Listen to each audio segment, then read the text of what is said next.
अस्सलामुअलैकुम वरहमतुल्लाहि वबरकातुहू। प्यारे बच्चों, कैसे हैं आप सब।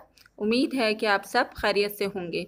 बच्चों, आज हम सफ़ा नंबर 11 पर मौजूद मश्क नंबर 6 खुशख़त लिखिए करेंगे। पहला लफ्ज़ है हमारे पास जिसे हमें खुशख़त लिखना है, पहली। पहली कैसे लिखेंगे? पे हे पह, लाम छोटी है ली, पहली।